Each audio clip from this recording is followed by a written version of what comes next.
Good evening. Good evening. Welcome back to We Are Better Together. I'm Deneen. I'm Sierra. And today we're going to talk about love languages part two, what love really looks like, and take a deeper look into each of the love languages and how they develop and how they show up in relationships and why misunderstandings happen when people express love differently. Um, so Sierra's going to start us off. Well, I guess no. So I just want to welcome everybody back from last week. The people that came back, we got a lot more information to share to you. In part one, we introduced the five love languages and discuss how people often give and receive love differently. And so then Sierra's going to talk about a few things. So, we're really gonna focus on some questions to consider. Is like how many people have realized that they weren't speaking their partner's love language, and the idea that love language impact more than romantic relationships. And we're gonna do a deep dive in all the love languages that we did like a more broad overview on last week. Absolutely. So what we're going to start off with a deep dive into words of affirmation, because that's one of the popular ones. I mean, people, I mean, it's big because, on this show, we talk about communication, right?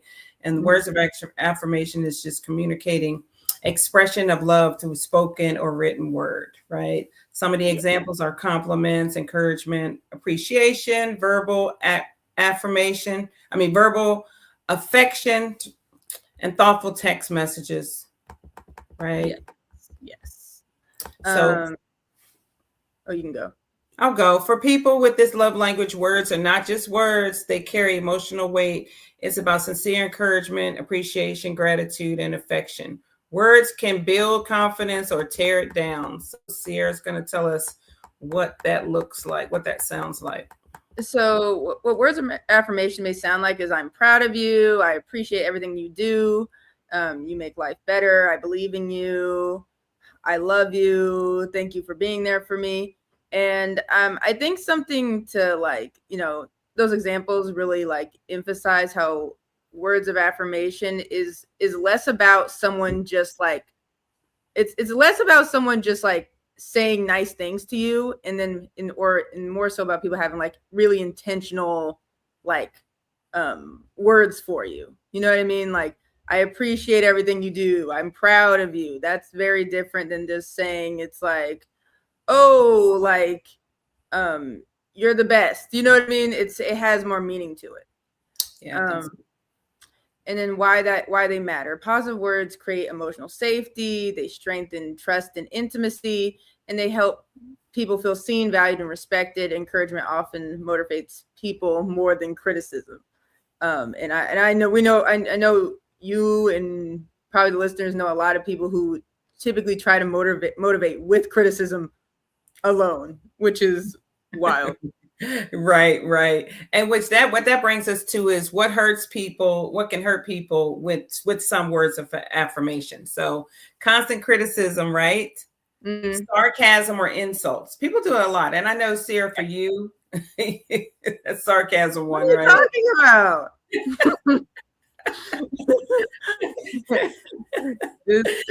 Yes, and it's one of those things where it's like people who are sarcastic like me, we don't realize that people could take it in a negative way. We think it's clear that we're being sarcastic and we're not trying to outright insult people. And honestly, like me, I'm gonna speak for me specifically.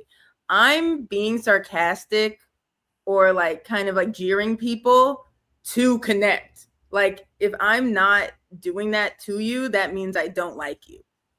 So it's kind of a weird thing. Like, that means I'm trying to get like close to you and try to like, get right. Like, try to like show you parts of my personality. If I'm just being a little straight on, that means, but it's also a thing where it's like, you have to realize what people need and what people understand.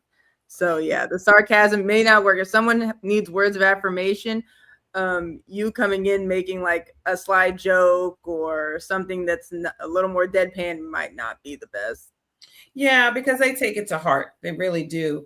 And like sometimes, when people are ignoring your accomplishments, I think I'm guilty of that sometimes because I don't get wild, like Yeah. wow. I don't get wild easily. And so Mhm. people will share their accomplishments with me. And I'm not going to say the people that I really care about, that's for them, but I'm just talking for regular folks actually will share. And it doesn't really mean a lot to me. And Yeah. so I don't make a big deal about, what people are doing because I feel Mhm. like everybody's doing what they want to do. And so Yeah. it just doesn't. So what I do with my close friends is I try to make a point to acknowledge, their accomplishments and the things that they're doing, or Yeah. or never expressing appreciation. That's one that gets under my skin. Yeah. Like I talk about people who don't say thank you, who don't value, who you are and what you contribute to the relationship. That thing right there, that annoys me more than anything. There's nothing that require nothing. I mean, a thank you does not require that much out of you. And people, some people just can't say the word thank you. Some people No. can't say appreciate. You say you give some just do something for somebody and they will not say thank you. They'll say something like, I mean, like I have an example for some people, like you give somebody something and you say, "Oh, did you get it?" And they'll say, "Yeah, I got it." Yeah. That's it. You're thinking, wow, they could say thank you. That would be nice. So yeah, Yeah. that's one of those things. Well, what is it called? People who like have like they expect people to just do things for them. Like what is that word? What type of person is that? Because those are the people who are like, A oh, they taker, a taker or someone who is just like not really selfish, but like needy, it's dependent, gonna come to me. It'll come to me later. But there's definitely a word. entitled. Entitled is one of the words. Like I've definitely seen that. Like, oh, someone brings you like at work someone brings you a card for your birthday and they're just like, that's what they should have done. Right, So right, it's just right. like, you can just give out some some appreciation for even things you don't even care about. I Yeah, think that's just also like where I would struggle with it when I don't and then I think a lot of people struggle with it that way. It's when it's something that it doesn't really matter to you or mean anything to you. You might like, even if you like someone gives you a card, because I don't care about cards. Someone gives me a card, I might come in a little under. I'd be like, oh, thanks. And yeah, that yeah. seems like a little like, wait, did they actually like it? Do they actually care? So I think that's where people struggle with that. If it's something you don't necessarily value, but it doesn't really matter. It's more just like about making, the person put the effort in, so that you care about someone putting effort in or something. Yes, showing appreciation is not about how you feel. Showing appreciation is about you expressing your appreciation for them Yes. for them being considerate. So it can't be, oh well, I didn't if you didn't like something that somebody gave you, that doesn't mean you shouldn't even say thank you or say I appreciate it. Mm-hmm. You should just acknowledge the gesture for sure. And that's what Yeah. we want to remind people that and not and just acknowledge the gesture. That's all you have to do. Don't disregard people's efforts for sure. Mm-hmm. And then Sierra, you want to do I'll do this. Examples in romantic relationships is leaving love notes, Mm-hmm. husbands and wives sending encouraging texts throughout the day, which I think is a good idea. You don't have to call them at work. Just send a little text. Compliment your partner regularly. And what complimenting your partner regularly is not about love bombing. What it is, it's about acknowledging, it's about being attentive, recognizing who they are, and what they're doing. That's what complimenting your partner regularly means. It's real. It can't be, Yes. you know, far fetched or, going too far. I mean, if you just met somebody, right, Sierra, if you just met somebody last week, Yeah. you shouldn't be moving in with them. No, and you shouldn't be saying I love you. I Right. think that's a big one. I think people get really caught up in just saying the most outlandish, far-fetched Mm-hmm. affirmations they possibly can immediately. Either one, because they're trying to get something out of somebody, or two, because they're just irresponsible with their words. And Yeah, neither. that's big. That's big right there, Sierra, being irresponsible with your words because a lot of times people are what do you call it? Parroting. Mm-hmm. They're saying what they heard somebody say, and they Yeah. think it's the thing to say, and Mm-hmm. they're not putting it in the proper context. Because if I met you last week, you should not be talking about, what you would love in a marriage. No. You should not be talking about, oh man, when I get married, blah blah blah. Oh, I want to do this thing, and start thinking of talking about, futuristic things. But because you've heard other people talking about it, things like that, a lot of times people will be talking about those things. So yeah, Yeah. no, parroting it can be a problem with words of affirmation, because people think they're supposed to say things that they've heard other people say, and they're not there yet. So be Yeah. very careful about that. And I will say, I think that like this love language, at least for me, is when I don't like, I struggle with words of affirmation. So I have to make real intent to compliment and, say how much I appreciate. So I'm constantly trying to make sure I'm doing that. Like the idea of like these, like saying, leaving a love note is probably the most far-fetched thing that could ever happen to me or something I could ever do. If I'm leaving a love note, if someone tells you that I left a love note, check on me.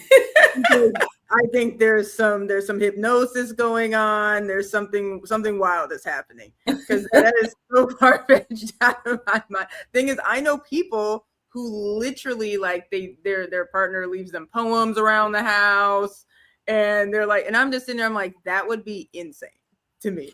I love that. I expect my mate to do that. Yeah, I want to see some notes. I want to see something in writing. I love cards. And here's an example of words of affirmation. One of the things that I love, and I don't know where I got it from, but I love cards. Like, I am that girl. Like, you don't have to spend $5, $8, $10 on a card, but make your own card, whatever. I like to see words written down, right? And so my husband was in the military, and so he knew I love cards, so he would always give me cards. I keep all my cards. Well, when he got I think he went on TDY or something for a month or something like that. I sent all his cards that he gave to me back to him with words on it, and he thought that was the greatest thing ever. I just loved it, and I was like, see what I did with your cards, and he loved it too. So yeah, I'm definitely that girl. I love written word. But another thing that we were just talking about this earlier before we came on, acknowledgement, public acknowledgement of their strengths when it's appropriate. And in this day and age, because everything's about social media, public acknowledgement of, the relationship. So yeah. I'm not saying, well, I was in a relationship for about, 18 months or so. It probably was 6 months, but it lasted too long. But anyway, and I never posted ever. I'm not posting relationships on social media, because it's a record of things, right? So unless I have like a formal commitment in a relationship, talking about we're engaged, I don't see a point of putting pictures of people on social media. I just feel like that's a private thing, and when you want to go public is when you have decided that you're going to get married or get engaged. So that's just my thought process. But the issue is there's people who will say I love you like 2 weeks in, but not post you on their social media.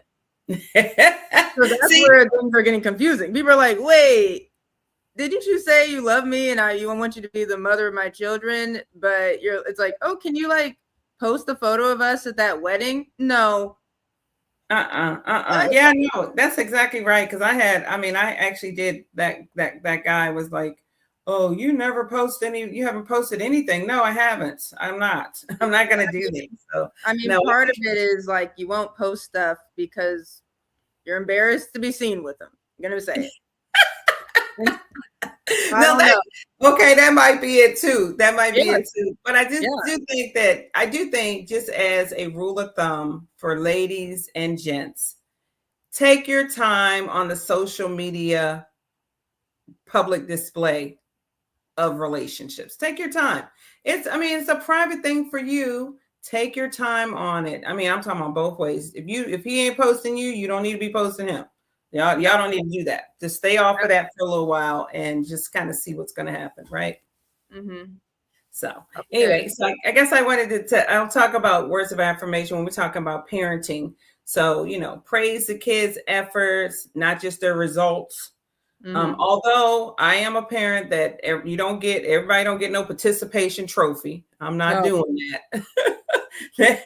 I'm not doing that. But I do think we need to praise their efforts in measuring it based on who they are. So if you know that your child has done their best, gave their best effort, you need to Mm-hmm. acknowledge that. You need to let them know. And if they haven't, you need to let them know, okay, there's room for improvement, but just acknowledge their effort for sure. I think the effort, like praising the effort, is not necessarily like a scenario where they it's like, okay, if they played on the soccer team, okay, let's talk about soccer. The World Cup is happening. If they played on the soccer team, it's like them like coming to you and saying, I want to join the team, I want to play. Like, that's effort. Like, they could sit on the couch, they can be on their phone, they could be, they could not commit to the team. So it's like, you shouldn't just only give them praise if they're the MVP of the team. Like, it can't just be like, oh no, unless you score all the goals and you're the team captain and this, that, and the third, then you get praise. It could be like, oh, good for you for wanting to go out and try something. Because and there's you're not going to be the best. You're not going to be, So I think that's the effort part is more so about that. Even though it's like, I do agree on the participation trophy. Like, one person, we don't need to be giving out a participation trophy, but like at home, or like even when the team doesn't win the championship, the coach is still like, oh, good job, it was a good season. That's praising effort. I think that's what it is. Yeah, no, I agree with that. And I think also there's so much more to sports than just the actual act of it. Yes. That's being a good teammate, being committed to something, learning something new, all those different things. So there are a lot of things with that. So just really just giving encouragement, encouraging your kids to learn new things and to try new things. I think that's an important part of parenting, making sure that your kids are exposed to as many things as possible, because you don't know. You don't know what their thing is going to be. You think you do. You think, oh yes, I always knew that Joey was going to be a race car driver. That's because you pushed it. You did everything for that. You encouraged that. But he could also be a writer. He could also be a doctor. You just don't know. So you have to try to expose them to as many things. And it's like discouraging, only encouraging when they're like an expert at something. And then like, maybe like giving no praise or even negative like criticism when they're not perfect at something would discourage them from doing something else. They'd be like, oh, unless I'm like perfect or unless I'm like the best at it, I shouldn't do it at all, which is not a good precedent to start. Because you should be able to try anything. Like, who cares? Like, people do karaoke because they can't sing every day. So maybe that's part of it. I think it's important as a parent to make sure that after any failure that you're having some kind of dialogue with them. Talk to them about, the effort is the first thing. Talk to them about, is this something that you want to continue to do? Give them options. And also it's a great time for you to share some of your failures with them that took you to a new place, right? Because a lot of times when we fail or things don't go the way we plan, we go to a different path, right? And we go to a better path. So we have to remember to remind our kids that, failure doesn't necessarily mean that you're not worthy of something. Sometimes it's putting you into the direction that's going to even be better for you sometimes. So, but also, this is a thing that I think for our boys and girls, let them hear you say, I love you often. Often. Yes. Let them hear you say, I love you, love you often, as much as you possibly can. Let them know that I love you, or I'm thinking about you. You need to make sure that they hear some verbal, positive, feedback as much as possible. So.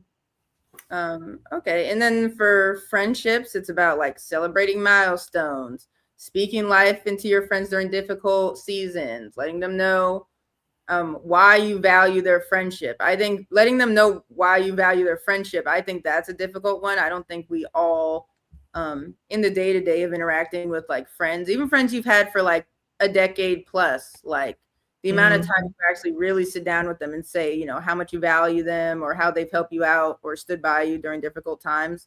Like, that's definitely something I could do more. I mean, celebrating milestones, things like that. You know, your friend gets a new job, like say something nice. You don't got it, you know, oh, good job, congratulations. You don't have to be like, finally, it's about time. Like, you don't got to do that.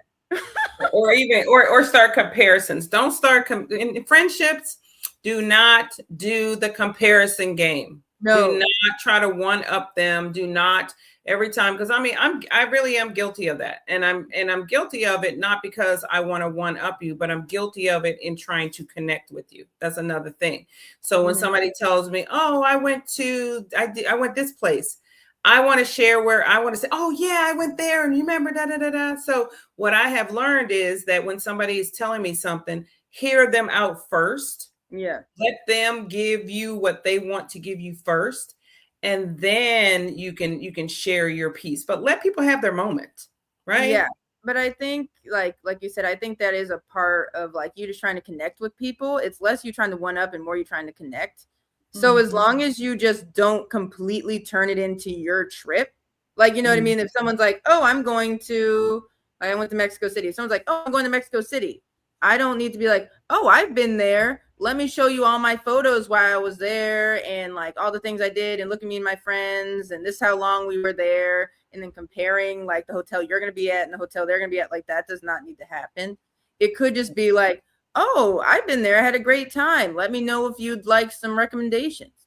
Right. Yeah, That's exactly. So then, yeah, so just trying to be, letting people know that you're a resource as opposed to, again, take over their moment. Let people have their moment. yeah. Friends appreciate that. Friends are calling you and they're calling you because they want to share something with you. They want to be heard. So yeah, let people have their moment. That's what I would say for sure. And then at work, right, Sierrah? Yeah, it's like at work, it's like recognize coworkers for a job well done. Thank people specifically for their contributions. Encourage team members when they're facing challenges. I think this is something I've heard a lot more recently is people thanking people for like contributions or information they gave them. I've heard that a lot more recently than I did at prior jobs. I only kind of felt like I heard like job well done during like evaluations. Right. Or like maybe after like a large project, maybe someone would say something. But I think you can do it in like day-to-day meetings and like, just, and it's also like just saying people's name during a meeting, just being like, oh, I'm working with Bob. Bob helped me with this. Bob told me where to find this. Like that little stuff, I think goes a long way and people want to help you more because they feel like you're taking them from, you're like giving them like validation or like, big upping them. No, that's really good too, because I have a team and we're remote. And so I don't see them every day, but we do Teams things. And so in the chat, I put their names in there. Anytime they do anything extra, I thank them and with the group. I said, oh, thank you for that. Or thank you for this. And, and I remind them that I really appreciate, the extra, or even not even the extra, the excellence that they perform. I love that. And so I try to do that a lot. I feel like you have to do that more when you're remote. 100%. Because you want to stay connected to your team. I mean, we do like a weekly meeting or something, and I just go around just every week and just kind of say, okay, what's going on, so that I can stay connected with them. So I think at work, you definitely need to try to stay connected to your coworkers and, your team. Yeah. You're 100% right with the remote work aspect. It's similar to like a long distance relationship where you don't have the physicality, the words have to be more locked in. Yes. And I think that's why a lot of people don't want to do long distance relationships because they rather just rely on the physical. Same thing with remote work. They rather just, instead of having to check in on their employees via Teams, Right. whatever. They prefer just to like see them at their desk. They can just look at them. Oh, they're here. Work's happening, right? Like that's what Right. they prefer. So that's what's going on. Yeah, no, absolutely on that. There's with the words of affirmation, there's a couple of biblical scriptures because we have a biblical scripture with this with our podcast Better Together is iron sharpens iron, right? So there's a couple scriptures I wanted to just highlight. One was Proverbs 16:24. It says, "Gracious words are like a honeycomb, sweetness to the soul and healthy to the body." Just trying to say that, just being kind. People really appreciate that. It makes people feel good. Kind And words. then Ephesians 4:29, speak words that build others up according to their needs. So build people up based on what they need, right? Yes. So that means you need to be attentive. You need to know your friends. You need to know, what people need, listen to what people are saying. So that was another one. And then the last one is Proverbs 18:21. Death and life are in the power of the tongue. So Yes. be very careful about the words that you are putting out there because you can't take them back. It goes back to like in the courtroom, those lawyers, they will say something and they know the judge is it's going to be objected. They know the judge is not going to accept it, but it's already been said. The damage has been done, right? The jury has heard it and they've already taken that into account. It doesn't matter that you strike it from the record. Right. So be really careful about, the words. I mean, and just take your time. You don't have to be so quick. That's another scripture. Don't be quick to speak. Be slow to speak and quick to listen. Mm-hmm. Yeah. Exactly. Okay. So, and next thing we're going to focus on today is like the common misunderstandings that come from these people having different love languages or not understanding people's love languages. So an example is some people may think they should already know I love them. Like I don't have to tell them. I've said it one time. I said I love you last week. That should carry through months. It should be enough. Like that, I think that's like I think that's a really common thing. I think a lot of people are like, I don't, it's like they should already know. Of course I do. Of course I do. I'm here. Right. But for someone whose love language is words of affirmation, hearing it really matters. A question is like, why do some people struggle to verbalize their feelings even when they feel them deeply? And this is something I definitely struggle with. And an answer that could be like, it's rooted in upbringing, culture, generational patterns. Like people from an older generation just might be a little less vocal about their feelings because it wasn't prioritized as much as it is today. Fear of judgment, vulnerability, or making things worse are some of the most frequent reasons people hold back emotionally. It could be trauma. I mean, everyone has some type of trauma, which could lead them to be a little less vocal about how they're feeling. Mm-hmm. And one thing to bring up is that suppressing emotions doesn't make them disappear. Over time, blotting feelings can contribute to anxiety, and that's 100% true. Getting things off your chest is huge. It is better to just say it, and that's what a friend of mine said. It's like it's better to just say what you're thinking or what you're feeling instead of sitting around trying to make it sound trying to worry about making it sound the best it possibly can. Like trying to like give yourself notes and rewrite it and rewrite it and rewrite it and rewrite it, and then you never saying it. It's useless until it's said. It doesn't matter. So it's like opening up doesn't have to start with big conversations. It could be journaling and things like that. I mean, an option, which I don't know if it's toxic or not, is to put your thoughts in ChatGPT. I don't know. Your buddy. Your buddy. It's a buddy system, right? Maybe, yeah. It's because people have a hard time journaling, but people seem real comfortable giving it into that ChatGPT to train the model to get some information back. So I mean, whatever works. I think journaling, put in the ChatGPT, seeing what information it gives you back, getting it off your chest in some way is always good. Dude, I guess the question is now, do you feel is words of affirmation one of your love languages, Sierrah? No, well, okay, here's the thing. It's like, I don't know if everyone's on here. It's like, you can go online, you can take the test, and it'll tell you how, because we all need all the love languages, Right. to a certain extent. It's just how much we need each and in what order Right. that it falls. Which So, one is more? Right. I'm not a person who gives out words of affirmation. That's good. That's good. That's good, but because I need words of affirmation more than I give it out, which Love is that. very selfish of me. Hypocrite. Well, you know what though? I feel like most of us are hypocrites in some form or fashion, because a lot of times, I mean, that's where that little thing came from a long time ago. Do as I say, not as I do. Because I mean, we're more likely to be able to tell somebody something than we are to do it. And that's why you'll see, okay, for example, you'll see the counselors. A lot of their lives are like in shambles. Yeah. But they can tell you everything that you need to know to get your life right. Right? Or you'll see, you're in a hospital, you see nurses will take care of you. They will do everything that they possibly can to make sure that you are taken care of, but they're not taking care of themselves. Yes. So we're all a little bit. The thing is, it's like in the reason, it's like, I'm not going to say like words of affirmation is not high. There's definitely one of my lower ones, but because to me, words don't mean anything.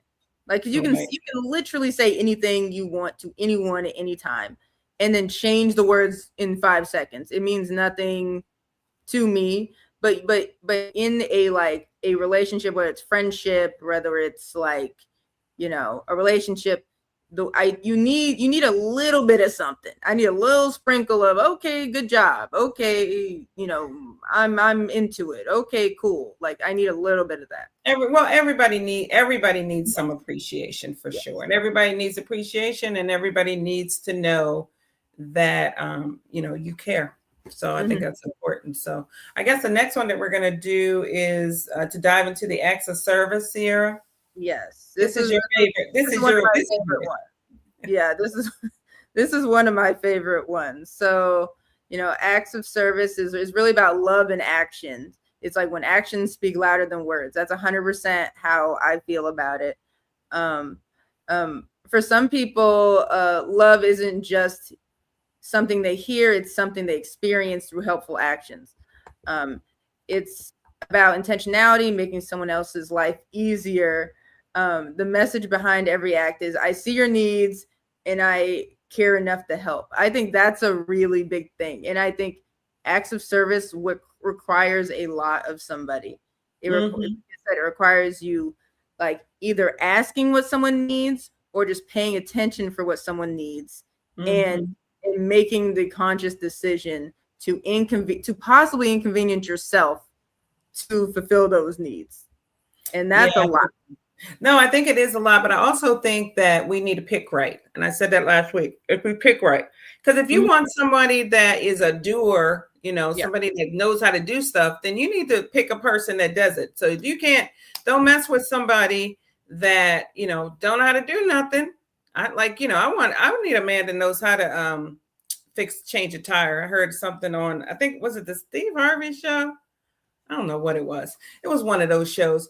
But anyway, so the guy said, no, it was another radio show. But anyway, he said that his daughter called him and said, Dad, I got a flat tire and my boyfriend has never changed the tire before. Now the boyfriend's with him. Her. And she says, can you come and help? And so the question was, as a father, what would you tell them? What would you say about that? And they were saying, would you tell them, get rid of them? Or, what would you do? And I thought, well, somebody was saying it depends on who the person is. If everything else is good about them, and that's the only thing they've never done. But in this day and age, that just seems kind of silly, because all you got to do is Google it, right? Well, I think there's a difference. I think he just needs to be able to solve the problem. You know what I mean? Like he needs to be able to contact someone who can change the tire. The Roadside bigger, assistance. the bigger red flag there is that he was like, I don't know. Right. Exactly. That he allowed her to call. Like, I mean, when she said, I'm calling my dad, he should have said, no, we're going to figure this out. We'll figure it out. Exactly. Yeah. Like Yeah. either Already, like I'm gonna Google how to do it, or we're gonna get a guy to come out here, because like them getting a guy to go out to them to fix the tire is the same as them calling the dad. Exactly. Like, no roadside assistance. I mean, if you know your inconvenience. Yeah, it's just an inconvenience. So it's like it doesn't necessarily mean like I think acts of service is not necessarily someone who could like literally physically do the act. It's someone who is like action oriented and a problem solver. They solve problems. They find ways to get things done. That's good, Sierra. Problem solver. Because I'm like, I don't necessarily. It's like, oh, I don't. It's like, cleaning. Like, if they're not a person who's very clean, they need to hire somebody. There you go. They need to, they solve problems. That's what I think it is. Mm-hmm. So what does that look like? But there also is an epidemic where no one is able to do anything. Like, no one can do anything. The men can't change a tire. They can't change a light bulb. They can't put sheets on the bed. They can't do anything. They can't do the women don't know how to clean the house. Yeah, women don't know how to clean. Women can't cook. No one can do anything. So we all are just gonna have to finance something. So I think the acts of service thing is harder to come by. Like you do speak to a lot of women, they're like, man, I would love a guy who knows how to change a tire and does this and does that. And it's just like, so actually those men who are capable of those things, there is I would recommend there is a sweet spot for you available. Yes. Because if you show up and you say, oh, I can build you a cabinet, women be like, oh my God, really? That is something like I know a lot of guys that I work with because they do a lot of like architecture things. They are very handy. Like they're people who they can get their hands dirty. They know about cars. They know about like putting together shelves, woodworking, things like that, plumbing. Like they know those things. And I have not encountered men like that in my life. So men like that do exist. That's nice. That's good. That gives us hope for sure. Yeah. So. What it looks like to me, like one of my big things is like, oh, you see, there's my gas tank is empty. Go put gas in my car. You see that my check engine light is on. Go get my car serviced, or give me some information where I can go get it done. Or if I'm talking, I'm talking about an issue I have. Oh, you could use this could fix that. Like I was talking about getting my what's it called? My my registration sticker off my car because I had to change it to a new one. And I was like, man, I can't get the sticker off. It's like industrial adhesive.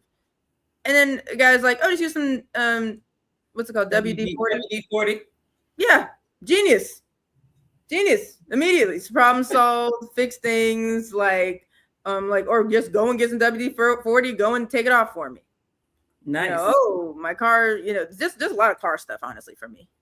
Yeah, and I think for men though, for acts of service, men want us to solve some problems for them too. Like, I mean, not all men, but a lot of men, they don't want to have to think about what they're going to be eating. They want you to know what they like, and they want you to, have it ready, get it ready, or have it, or not even if you just had it ready, just like you were talking before. Just make sure we have a meal. If you're not a person that cooks, okay, then, but we can still have a meal. I mean, I shouldn't have to, go through a drive-through every day. So, and men don't want to come home. I would say men, but people don't want to have a dirty house. No. If you know that you can't clean, you don't like to clean, you're a little messy, then somebody's going to have to pay for somebody to come in and take care of that thing, right? And now some men don't want that. Some men say, well, say you just you're lazy. I'm like, okay, you done picked the wrong woman. Well, also, I mean, I think that means he's broke. I think that's what that is a signal of. Oh, you need to figure it out. We're not paying for something. I'm like, okay. Money's a little tight. That's what I'm hearing. Yeah, so I do think that relationships are about exchanges. And that's Mhm, not we're not just talking about, male female relationships, just talking about people in just relationships in general.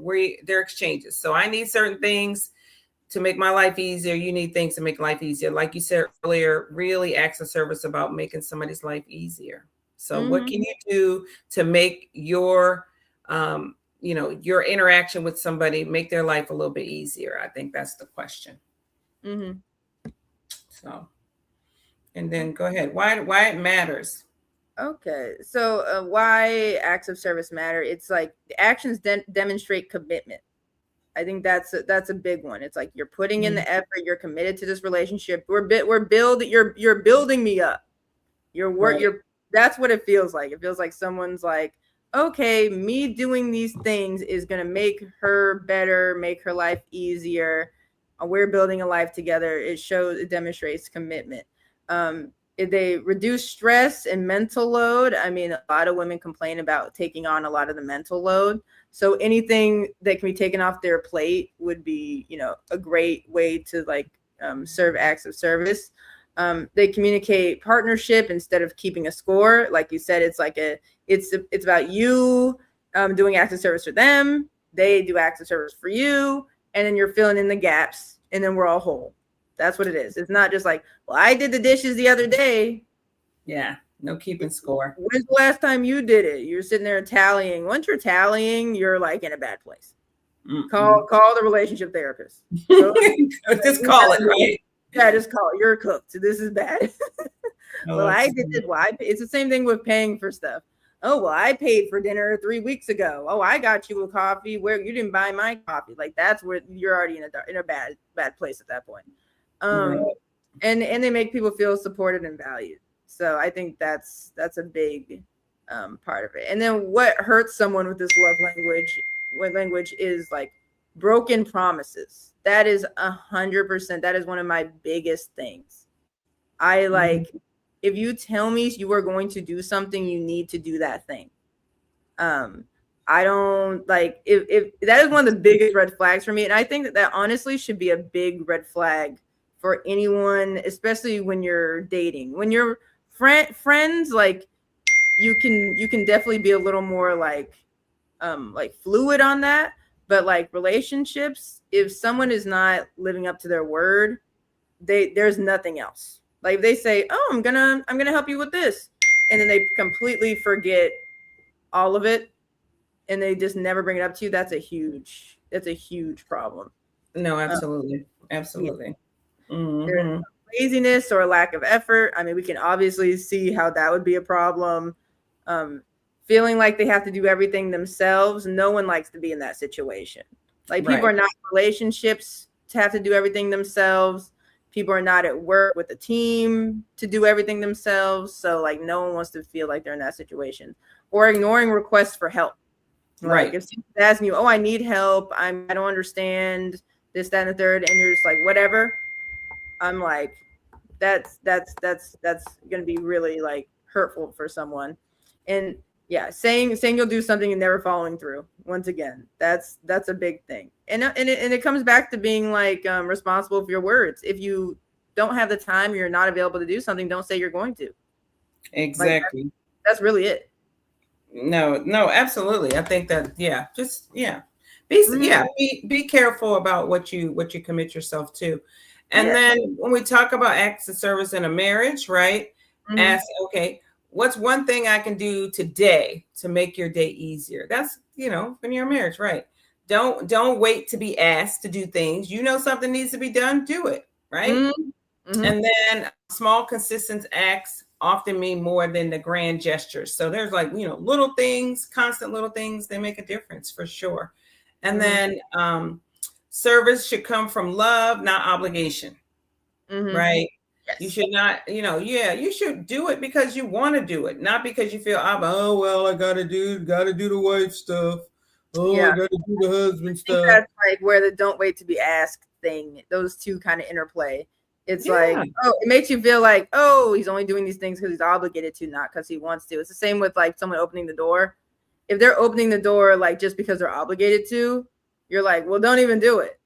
Like, Well, that means when they don't feel like it, it's not going to happen. So yes, that's what I exactly. say. Don't do anything that you don't want to do. Like there's, I think the book that book that says "Let Them." It says Mhm. let people do what they prefer to do. If they prefer to do something, yeah, let them do it. That means you don't need to coach people to do things. Let them do And what they that want to do. and that's why and then people have a clear understanding and they understand the footing you're on and what's going on, where there's a lot of people who are just pretending to want to do things and doing things out of obligations and doing things they don't want to do, and then they wake up and they're like, wait, what happened? It's like, well, they were faking it the whole time.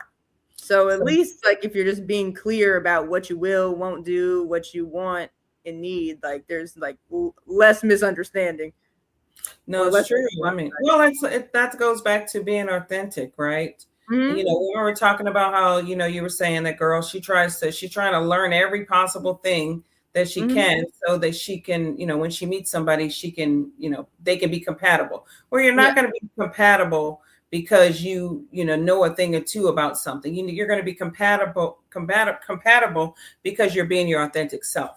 That's really Yes. what that is, right? So then when you're talking about acts of service for parenting, right? Teach your children that helping is an expression of love, Mm-hmm. right? So and it's not an obligation, it's an expression of love. We're helping. Let children serve others through age appropriate chores. They shouldn't be doing everything, but they should be doing some things. I think I was reading something recently and it said that we should try to allow our children to do everything that they can, Mm. right? If they can do it, let them do it. You don't need to be coddling them. Give them a chance to start being more independent. I think one of the things that they said, which I think was great, they said, "Your room is your first apartment. Yes. How you manage your room, that's probably how you're gonna manage your apartment, And I'm right?" still struggling. You feel funny. Not when I'm around, that's for sure. But that's good stuff. So I mean, so Struggling does not mean it's not being done. Struggling means it's taking an effort. right. And that's true. That is absolutely true. I'm glad you said that. Struggling does not mean that it's not happening. It just means that it takes more effort. That's very Yes. nicely said, Sierra, for sure. Mm-hmm. And then model serving your family without complaining. So when you're doing things, how are you doing? Be a cheerful giver, right? Yes. Cheerful about what you're doing. Oh, I gotta do. No, I had my nieces here last week for 7 days, y'all. And let me just tell you this. I had no idea all the energy that it took to just be around young people. Oh, it was a Mm-hmm. lot of energy. Oh my goodness. I don't know how I listen. Shout out to all the mothers and fathers who are raising their children. I don't know how y'all do it in this day and age. So Mm-hmm. I'm happy to not have to do that all the time. So yeah. And yeah, learn with your children. Teach your children. Learn from your children as well. So Mm-hmm. anyway, and I think one last thing I would say is explain that serving isn't weakness. It's Mm-hmm. kindness and it's responsibility, Yes. right? Yes. So talk about the friendships. Okay. Yeah. So for friendships, it could be bringing them a meal when they're sick, helping someone move. I'm very into that. I'm going to be moving soon, and I'm going to be bringing people up. Um, watching a friend's child during an emergency, like that's a really big one. Because people need help with childcare, just like you said. Um, Yeah. bring practical help instead of simply saying, "Let me know if you need anything." So we all know that's a throwaway. We all know it means do not contact me. Exactly. That's what that means. That means. Oh, that's funny. And then at work, it's like helping a teammate who's overwhelmed, mentoring a new employee. And like you said, cheerfully mentoring. I mean, it goes such a long way. Like the change in my work life from before people took me under their wing to after is night and day. Right. It's literally night and day, and it doesn't take too much out of you. Right. It does not take as much out of you as you think it possibly would. So highly recommend it. Um, volunteer for tasks when appropriate, and be known as someone who serves rather than seeks recognition. That's a big one. No, absolutely. Shout out to those mentors. I'm right, right. Yes. Shout Yes. out to them. They make all the difference. I mean, mentoring somebody makes all the difference in someone's life. Mm-hmm. Yeah. Take a young person under your wing. Mm-hmm. Yep. And then having healthy boundaries, right? Acts of service should be given freely, not used to manipulate, right? Because a lot of people will Mhm. do things with some reasonable expectations, right? Yes. 100%. People are like, oh, I'm gonna do this thing, and then they're gonna think they have to do this thing I'm gonna ask for later, or they're gonna think that I like them more than I do because I'm doing this act. And it's like Mm-hmm. it's just like authenticity. And also don't try to manipulate everyone. Maybe Right. don't. Let's do less manipulating everybody. Yeah. Well, let's be authentic, right? And let's just come from a real place, right? Yeah. That's how we should do Or it. don't be selfish. I think that's what the manipulation thing is. People are just very selfish and they're trying to get what they want as fast as possible. Um, Oh yeah, no, it's true. That's where that love bombing comes in. Love bombing yes. comes in. They're Yeah. they're love bombing because they are trying to they're trying to put you in a place, make you think you're in a place that you're not, Yes. so that they can get the benefits of being in that space that you're not. So Yep. be careful. Yeah. Right. And then serving others doesn't mean neglecting yourself, right? Mm-hmm. Not neglecting your health or your own well-being. That's why I was talking about nurses. A lot of nurses, they take care of everybody except themselves. So no, we don't want to do that either.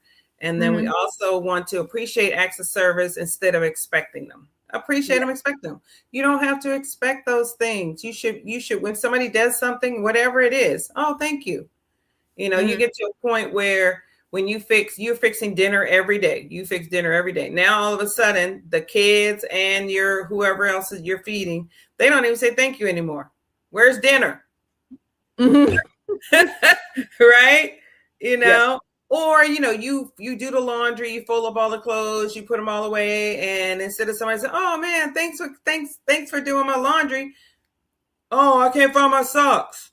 You put them in the wrong drawer. You fold them, stuff like that. So just don't get to a sense of entitlement or taking people for granted or taking actions for granted. I think that's Mm-hmm. important. So I think so. I think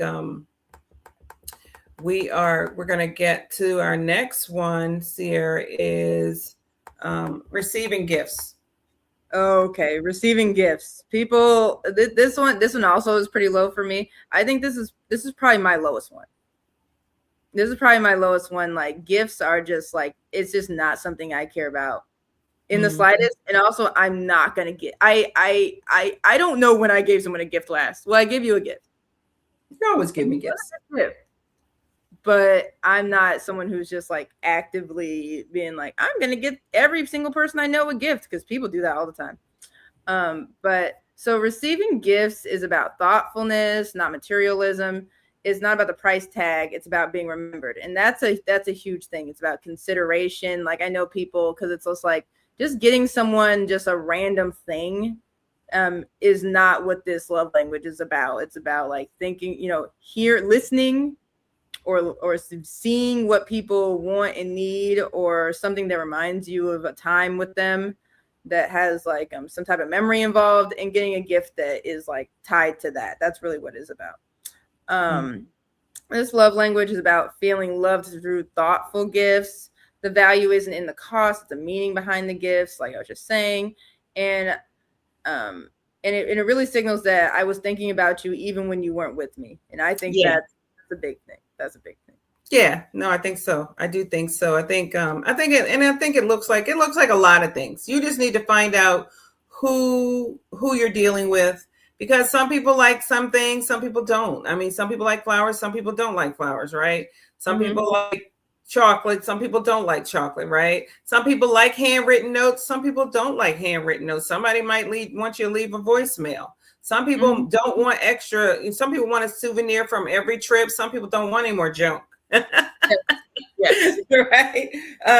Most people now, this is the one thing that for me, birthdays, my birthday is my day. And I love to be acknowledged on my birthday. I feel like that's the only day that I get to get celebrated by me. So birthday, that's very important to me. So I think that, just acknowledge people's birthday, anniversaries, obviously, right? And Mm-hmm. homemade gifts are good. They're only good though if it's something that's useful to you. Yes. Making, you doing all your little handicraft stuff. Uh, as much as people appreciate the Okay. effort, a lot of people don't necessarily. It doesn't necessarily fit with their decor. But but thing is, what if it's thoughtful? What if it's just like some macrame nonsense that's very thoughtful and has like a story behind it? You know what I mean? Like they put effort into it's about the effort No, they no, put no. I agree. I do agree with that because my sister actually, like, she made me some things. Like when I got married, she had my thing on it. I love those things. I do love that, but everybody doesn't want it. You know. No, but that's where this gets like weird because like someone who shows love through gifts, it's not really about the person who's getting the gift. It's Either. about them being able to put the effort in and like, oh man, look at this nice this thing I thought about. And the person receiving it, even if they're not necessarily a person who likes receiving gifts, like in order to solve their love language, they have to They receive the need to gift acknowledge. They need to in a acknowledge the in a effort. grateful way. So it's like it's a weird thing, and that's something I've kind of accepted once I realized, oh, okay, people giving you gifts is not typically all about them thinking you want something, and more about Mhm. them just wanting to let you know they're thinking about you, and that Mhm. is fine, and it doesn't really matter what the gift is, and I'll just take it and call it a day. Yeah, no, absolutely. And then why it matters, gifts become tangible reminders of love, right? They Mm-hmm. often create lasting memories. Thoughtfulness matters more than expense. Remember that. And the best gifts show that you know the person well. I think that's Mm-hmm. that. I think that's good to know. But also remember that it can hurt people, forgetting people's birthdays and Yep. anniversaries, right?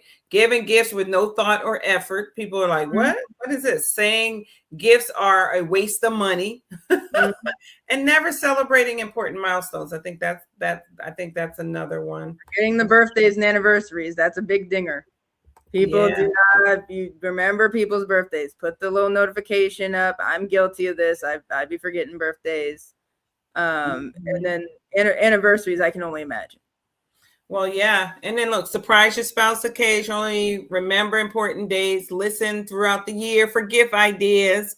Don't wait till last minute. And the best gifts often reflect careful attention, right? Mm-hmm. Yep. We're Yep. gonna go down. We're gonna go ahead and move on to the last one so we can quality time is gonna be the last one, right? Yeah. Yes. Go ahead, Sierra. Okay, so quality time means feeling love through attention and presence. The greatest gift you can give is undivided attention. And I know this is a tough one for people. People are busy, especially when you get older. Your life is, you get caught up in your own life. They get caught up in theirs. So it is hard to like really sit down and give someone that undivided attention.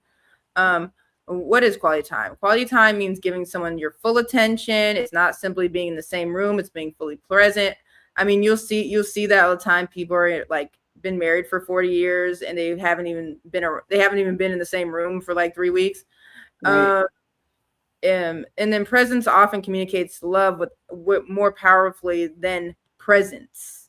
So presence versus presence. Yeah. Hard to Yeah. see. It's hard for me to Yeah. say the hard to see. I'm from Arizona. The uh and then what quality time looks like: having dinner without phones. Everybody put your phone down at dinner. We don't need our phone out at dinner. Girls, if That's you're going great. on dates, don't have your phone out on the date. Like, don't have your phone out on a date unless you're planning to leave immediately and you're calling an Uber. Then you should not have your phone out. Um, Taking a walk together. Also, taking a walk together is not a first date, guys. That's not a first date. Then going on a date, exactly. Going on a real date, long conversations, playing games together, traveling, sitting together, and simply talking, like just having quality time with people. And then why it matters. Time is something you can never give back. Exactly. It's, what's it called? It has no value. You know what I mean? It builds emotional intimacy, it strengthens trust and friendship. Shared experiences create lifelong memories. That's true. Mm-hmm. Go Mm-hmm. ahead. And then what? hurt someone with this love language is constant distractions. Yeah, 100%. Because quality time is one of my like ones that is very high up for me. Like if I'm watching a movie with you and your phone, and you're on your phone, Right. or you keep going to the kitchen, you keep trying to do other tasks while we're watching the movie, then it's not quality time anymore. You know what I mean? Exactly. Mm-hmm. Uh, Mm-hmm. looking at your phone while they're talking. I mean, that's rude. Yes. Don't do that generally. Canceling plans repeatedly, of course. Once again, these are all things that you just should avoid with friends, relationships, work. Being physically present but emotionally absent. That is a very, very big one. I think there's a lot of people like, oh, they want quality time. Okay, we'll just sit in the same room. Mm-hmm. Mm-hmm. That's not what that is. And then in your marriages, you need to schedule regular date night, eat meals together, make eye contact during conversations. I cannot. That's one of my pet peeves. When I'm talking to you, I need you to look at me. Yeah. Learn to listen without trying to immediately fix problems. Like listen, right? We talk about that all the time. And then with parents, read together, learn together, play together, have one-on-one time with each child, each individual child. Ask meaningful questions about their day. You need to be interested, right? And then, Sierrah, you finish up with friendships. Okay, yeah. With friendships, it's make time to meet in person or talk, celebrate life's milestones, be fully engaged when you're together. That's really what it's all about. Exactly. And we kind of went through that really quickly, but I mean, you guys get the gist of it. And so we didn't even talk. Do we have time to do the physical touch a little bit? We forgot about that. Yeah, we forgot, which is everyone's favorite one. All the men's favorite one. So give us a few minutes. Armand. We got to talk about physical touch. The men won't be happy. The men are like, what do you mean? Okay. What do you mean? Yes. Okay. So let's just go really quickly on. We'll talk about, we know what physical touch is, but why it matters. It matters because healthy touch can strengthen emotional bonds. It can communicate love without saying words. It often helps people feel safe, accepted, and connected. Many people remember how they were comforted through touch during difficult times. And then it can also be harmful, right? And I mean, something you mentioned is not just about sex or romance. Physical touch is not just that, everybody. Absolutely. I mean, here's the thing. It can hurt people too. Withholding affection, ladies, don't withhold affection. Rejecting a hug or hand holding without explanation, pulling away, right? Physical distance in the relationship, harsh and aggressive physical behavior, neglecting everyday affection. I mean, those are all bad behavior when we're talking about that. And then here's a couple things you need to do. Greet each other with hugs before talking about day's problems, right? Hold hands while walking and playing or praying together. Definitely praying together. Give a kiss before leaving home every day. Don't miss your kiss. Go get a kiss before they leave and get a kiss when they come back, right? Remember, the small, consistent affection often means more than the grand gestures, right? That was another thing that you had to, and then you want to finish up on the friendships here. Let me see. Offer a hug when appropriate. This is a really big thing with me and my friends. I'm trying to be more of a hugger because I'm not naturally a hugger, and neither are my friends. So we're trying to get in there. Celebrate with a high five or fist bump. When appropriate. Be mindful that everyone has different comfort levels with physical touch. I think that's a big one. Because then it's like if someone isn't like an overwhelming physical touch person, just like a hand on the shoulder, like a little something goes a long way. You don't need to go overboard with it. We don't all need to be like jumping on top of each other. Like we said, healthy boundaries, healthy touch is always respected and welcome. Consider consent. Of course, consent is very big. And every person has the right to decide what kind of physical affection they're comfortable with. And learning and respecting each other's boundaries to build. That's huge right there. And we're going to call it right there. I mean, I feel like we beat it enough. I think you understand what the 5 love languages are about and what you can and should not do to make your interactions better, to make them flow better, make them more genuine. and just have happier, healthier relationships. So that is Mhm. a wrap for tonight. Remember, we are better. Better together. Yes. So we'll see you guys next week. Armand, thank you so much for giving us a few extra minutes. And next week, we're going to be talking about attachment styles, which goes right. I mean, it literally stems right from this. You're gonna want to be there. It's gonna make a difference in your relationship. So we'll see you next week. Same place, same time. Have a good night. Good night.